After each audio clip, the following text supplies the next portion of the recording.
خوش آمدید. میلاد هستم و امروز با یک ویدیو کاملا متفاوت در خدمت شما هستم.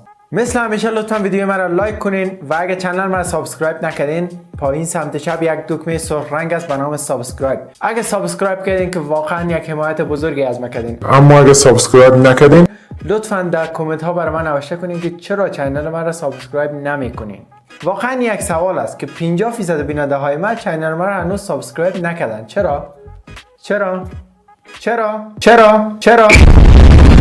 بس از دیگه شوخی کردم. من تصمیم گرفتم که در ویدیوهای خود کمک تغییرات ایجاد کنم و در عین اینکه ویدیوهای من آموزشی است کمک خنده‌دارتر هم باشه که بیننده ها هم یک چیز را آموزش ببینن و در عین آموزش از ویدیو خسته هم نشن. من تصمیم گرفتم که در ویدیوهای خود چند افکت اضافه کنم، مثل افکت ووش که این رقم است که البته من با استفاده از یک ترانزیشن و یک افکت ووش میتونم یک جذابیت خاصی را به ویدیوهای خود اضافه کنم. اما مهمی است که شما باید یاد بگیرید که چطور از افکت ها در ویدیوهای خود استفاده کنید و در آخر ویدیو چند افکت به طور جداگانه برای شما قرار میدم که میتونید اگه خوش داشتین همین ویدیو را دانلود کنید و از افکت ها استفاده کنید. دوستتان دارم تا ویدیوی بعد. خدا نگهدار.